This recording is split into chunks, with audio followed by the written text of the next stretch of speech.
Okay, this next sample is going to show you how to stitch on a 2-hole button. So you're going to want to make sure that you have your 2-hole button handy, and you're also going to want to make sure that you have a decent length of thread in your hand needle. And by decent, I'm going to say you're probably going to want to have maybe about 12 to 15 inches of space to work with, just because we're going to do a little bit of wrapping to create a thread shank after we stitch this button into place. So I mean mine's probably well past 12 inches, but I think 12 inches will do you good. So what we're doing, and it's all dependent upon how you sewed on your buttonholes, but my middle buttonhole is where my 2-hole button is. Now it's important that when you're using a button that has holes in it, that you place like in this case these 2 holes right here, I'm going to place my right hole on top of my X. Okay, and we want to do that so that when we want to place it in this way so that like the majority of the button is to the folded edge of the fabric, so that when we put our button through and when we put our button through and we go to pull our fabric apart, that this the right hole of the button is actually what's going to be lining up along center front here. Okay, and we want to also make sure that whenever we place down our buttons, that our buttons are going in, that our holes on the buttons are going in the same direction as our buttonholes. So you know, we did a horizontal buttonhole method, so we want to make sure that we do a horizontal sewing of our buttons into place. Alright, so I have my needle and thread handy, and again what I'm going to do is I'm going to go ahead and put my needle through the center part here and pop it up right where that X is, and go ahead and pull through until I have that knot on the far end. Then I'm going to put my needle through the right hole, and so that should be lining up directly above that X.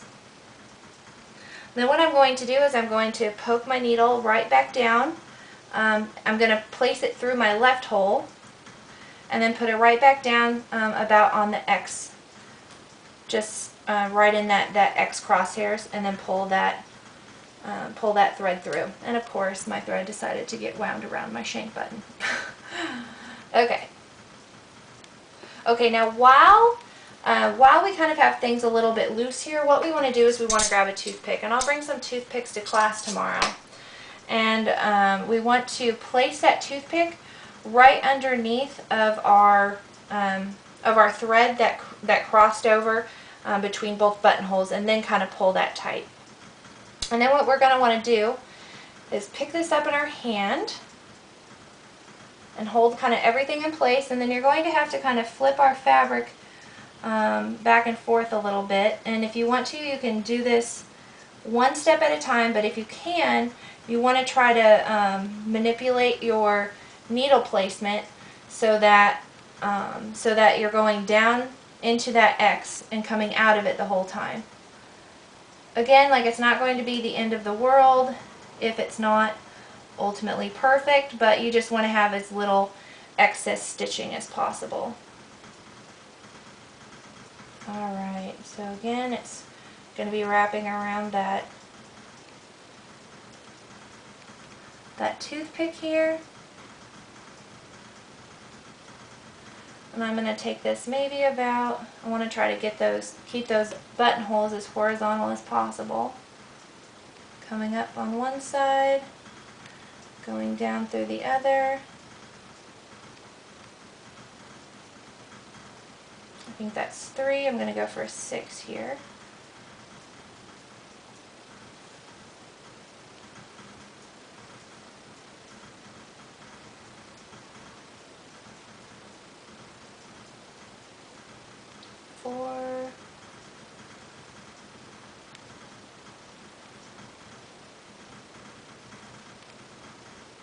And as you put more, as you do more loops connecting these holes to the fabric, it's going to want to stay in place a lot better. So this is going to be my last one. Now what I'm going to do is on my last one, so this is my 6 kind of up and down, I'm going to take my toothpick out, and then I want to pull my button so that the excess thread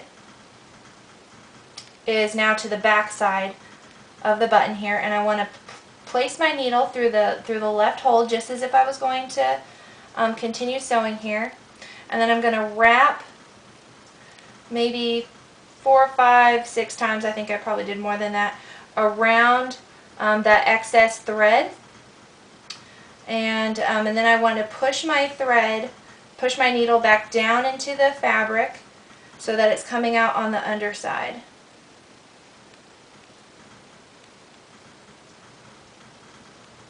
Sorry, I know I kind of moved it out of the video. It's kind of hard to see. I need to get my face so close to this stuff, and it looks like I just have some yarns that decided to go wherever they wanted to. So I'll pull those out.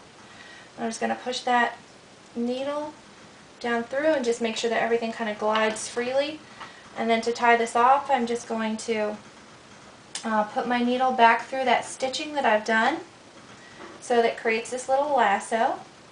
And I'm going to come back through that lasso and then tie that knot and then do our regular lasso knot down here.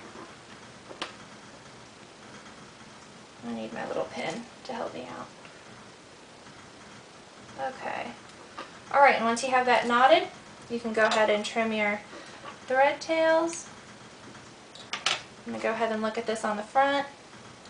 Looks like I have a kind of a wild thread that decided not to get caught down in there. So after I'm done with the video, I'm going to go ahead and just grab this with my thread and needle and just kind of pull it down to the back side and tie it off. So I'm not going to have to redo this. I'm just going to try to fix it and knot it off on the back side.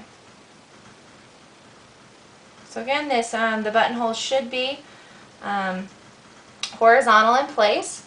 And then I'm going to go ahead and move on to my 4-hole buttonhole. And I'm just going to go ahead and tie a knot. If you need to get a new piece of thread because yours isn't long enough, go ahead and do that. And then again, when we go ahead to place this button, we want to make sure that the right hand buttonholes are over top of that marking. And we want to just kind of center the two right buttonholes so that they're right over top of that X. And what I'm going to do is I'm just going to move that out of the way, then come through on the back side and put my needle up so that it's going right through that third X. And then I'm going to start by putting my needle through that top, through the top one, and I'm going to try to place that 4-hole buttonhole so that the two right buttonholes are centered over that X, and then I'm going to cross over horizontally and go into the top left hole on that button.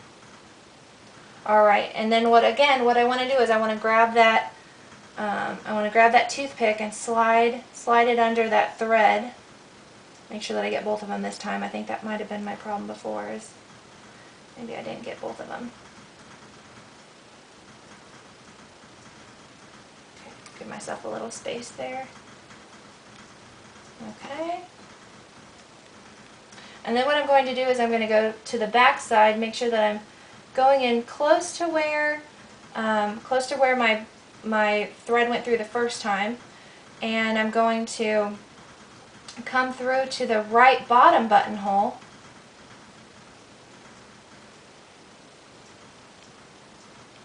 Alright, and then go across that toothpick and down into the left bottom buttonhole. So you're going to kind of be creating a small X on the back side just of your fabric, because you're going to be crisscrossing from right to left and from right to left and then from top to bottom.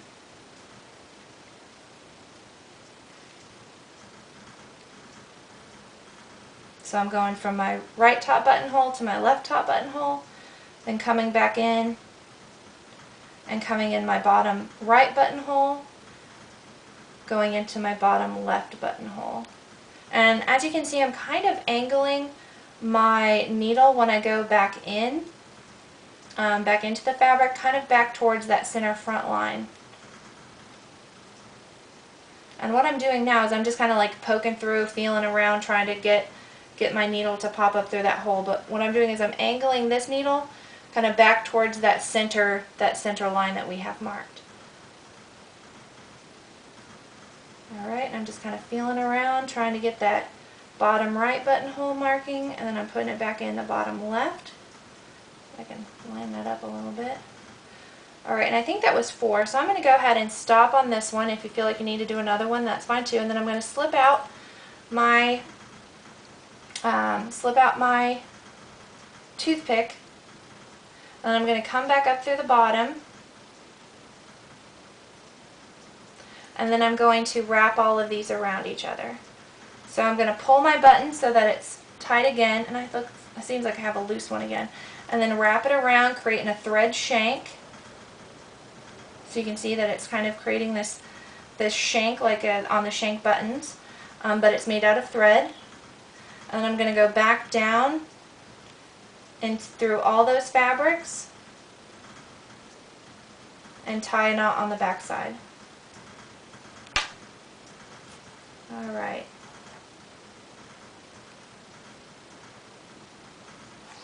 Alright, and again I'm just kind of putting my needle through my thread crisscrosses, making that lasso, tying a knot, then coming back in and tying another knot at the very end, because I like to double knot things. Okay, so let's go ahead and pull that to the front. Again, we want to make sure that our buttons are going in the same direction as our buttonholes, so horizontal markings. Then what I'm going to do is I'm just going to kind of button up this like fake shirt from top to bottom. And hopefully all of them, so hopefully if we did all of our markings right, that all of our, and we slide our fabrics apart, that our center front lines should still match up on the top and bottom. If it's not perfect, it's not the end of the world, but we want to try to get as close as we can. And then make sure that those buttons are riding in the direction that they should. My center lines are matched up pretty well. And then what you're going to want to do is just make sure that you label each of these buttons on the button side of the fabric. So 2-hole, 4-hole shank along the fabric that we actually sewed those buttons to. And then go ahead and place this sample just as one into your binder. And that's all your buttons and buttonholes.